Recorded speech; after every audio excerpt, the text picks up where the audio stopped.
If a cat has entered your life and you had even a second of the feeling that it wasn't a coincidence, then listen carefully. Because there are encounters that seem small, daily, almost banal, and instead they change the rhythm of the house, the way you breathe, even the quality of your thoughts. A cat doesn't just come to be petted. It comes and observes you, it studies you, it settles in the exact spot where your restlessness makes the most noise, and without saying a word, it begins to work on you. Some say it's simply company. Others see it as an independent animal that minds its own business. And then there are those who, observing certain behaviors that have been repeated for centuries and in very different families, wonder, what if there was something more? What if God or life or fate had put a cat in your path to teach you something you couldn't have learned any other way? I'm not asking you to believe in a spiritual explanation. I'm just asking you to really observe. Because cats, more than any other domestic animal, speak a language that isn't made up of sentences. It's made up of energy, timing, silences, and subtle signals. And when you learn to read that language, you discover that its presence is not just sweetness, it is a continuous lesson. Let's start with a very simple scene. You come home with your mind full, maybe you're nervous, maybe you feel drained. You sit on the couch and try to unplug, but your mind keeps racing. The cat arrives, you haven't called him, you haven't promised him anything, yet he's there. He curls up next to you or even on top of you. And many people report the same thing.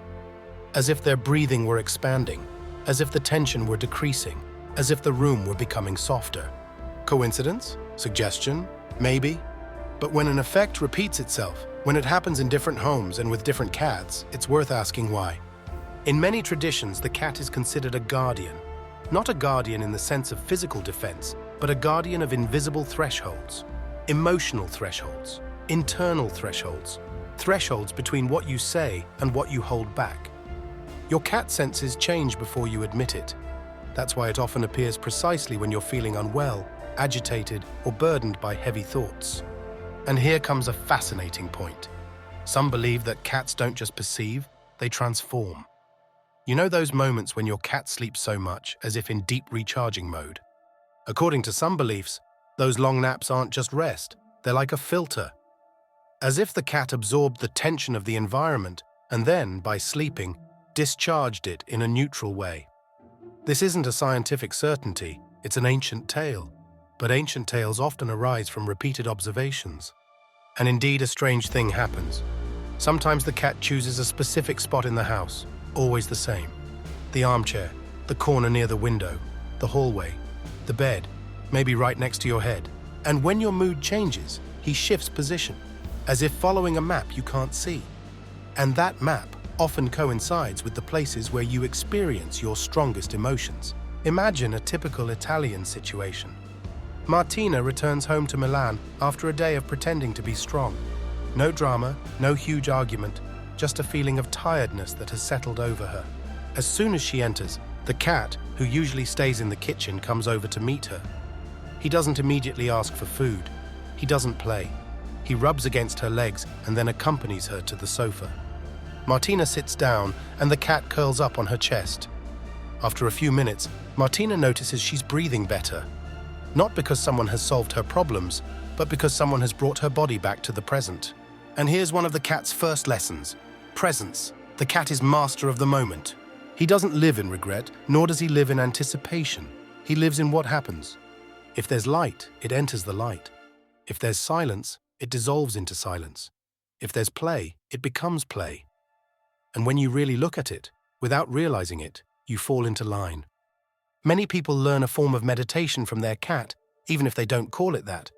Because you're there, you pet it, you feel the rhythm of its breathing, you listen to its purring, and time slows down. Purring isn't just a cute sound. It's vibration, rhythm, continuity. And that rhythm often has an immediate effect. It lifts you out of your head, bringing you back into your body. At this point, someone might say, "Okay, but why a cat and not another animal?" Because the cat lives on the border. It's domesticated but retains a free soul. It loves you but doesn't abandon itself. It seeks you but doesn't sell itself. And this combination is a powerful lesson for us humans, who often confuse love with control. Second lesson, patience. Cats don't thrive in haste. If you're in a hurry to be loved, the cat will educate you. If you're in a hurry to hold on, the cat will move away. If you're in a hurry to get something, the cat will teach you to wait. It shows you that true trust isn't broken, it's built. And this trust, when it comes, is one of the strongest feelings you can experience. One day you notice your cat sleeping next to you. Another day he follows you from room to room. Another day he rolls over onto his back, not as an automatic invitation to touch him, but as a sign that he feels safe with you. And you realize something. You earned that trust through respect. Third lesson, gentle responsibility. Caring for a cat means learning consistency. Food, clean water, a litter box, play, attention, veterinary visits, a safe environment. It's not just a pet in your home, it's a life entrusted to you. And this responsibility trains you in a kind of love that's not just emotion, it's gesture, it's a daily presence. And here's where something interesting happens. As you care for the cat teaches you to care for yourself. Because the cat is independent, yes, but also strict. It wants its own time. It wants its own space. It wants its own breaks. It shows you that having boundaries isn't selfish. It's balance. It shows you that saying no, walking away when necessary, resting when necessary, isn't a sin. It's wisdom. Lesson 4. Calm. Watch a cat bathe. It's a ritual. It's restoring order. It's restoring harmony. And when your life is messy, when your mind is full, that ritual becomes a reminder. You can restore order within yourself too, one gesture at a time. Fifth lesson. Acceptance without judgment. The cat doesn't measure you by your productivity. It doesn't care about your role. It doesn't care if you failed today or if you have something to prove tomorrow. It just looks at you. And that presence tells you, you can exist even when you're not perfect. You can breathe even when you have no answers. There's one thing that many people only notice after months. The cat is an emotional thermometer in the home. If there's tension in the house, you see it. If someone is sad, you see it.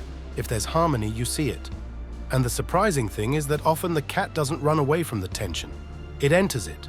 It settles in, as if to say, there's something here that needs to be unraveled. Lesson 6. Silent communication.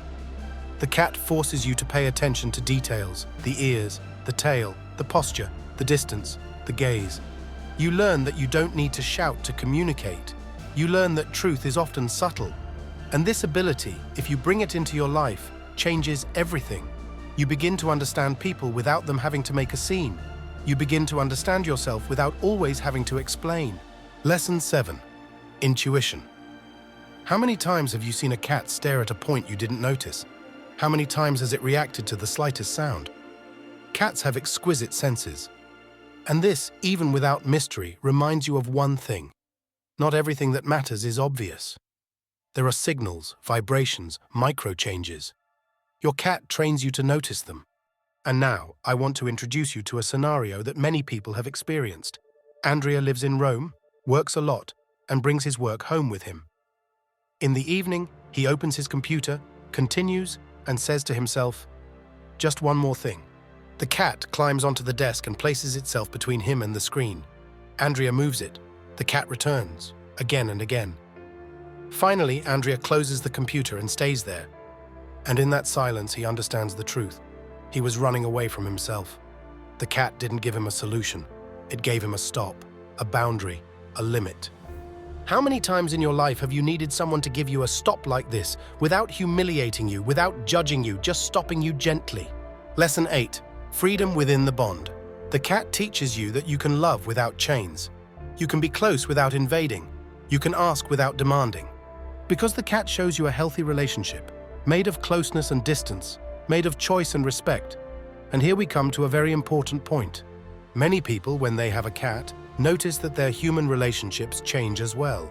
Because they learn not to chase those who don't see them. They learn to respect time. They learn to understand that true love isn't anxiety, isn't control, isn't pressure. It's presence, it's listening, it's caring. And right here, I want to insert an invitation, because if you're listening up to this point, it means you want to go beyond the usual phrases. If you like this kind of journey through feline behavior, deep meanings and small life-changing signals, then subscribe to the channel and activate the bell by setting all notifications, so you don't miss out on upcoming Curious Cat stories and breeds content. Every week we explore the world of cats with new eyes, including stories, breeds, habits, and that mysterious side that makes every feline unique. Let's return to our exploration with another piece: the home as territory. Every home has corners that relax you and corners that make you uncomfortable. Sometimes you don't know why, yet you feel it. The cat often goes where you don't go.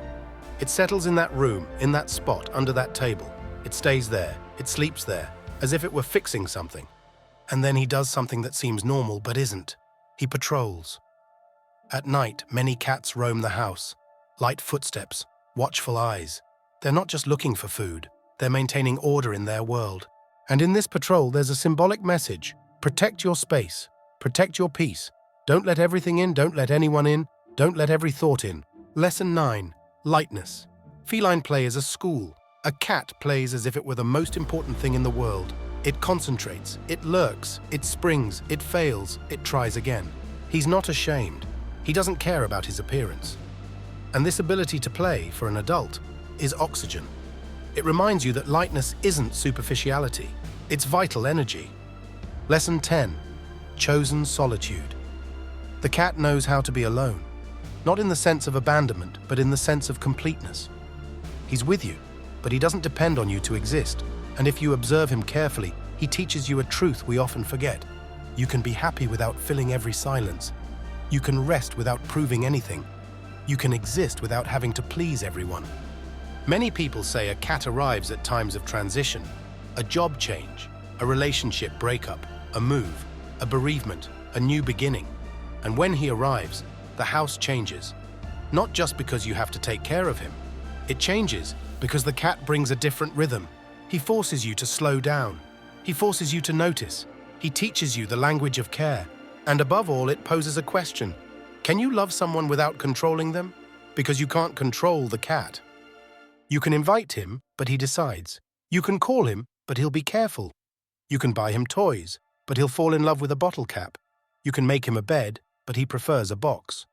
And this independence is therapy for anyone who needs to learn to let go. If you're someone who wants to manage everything, the cat challenges you.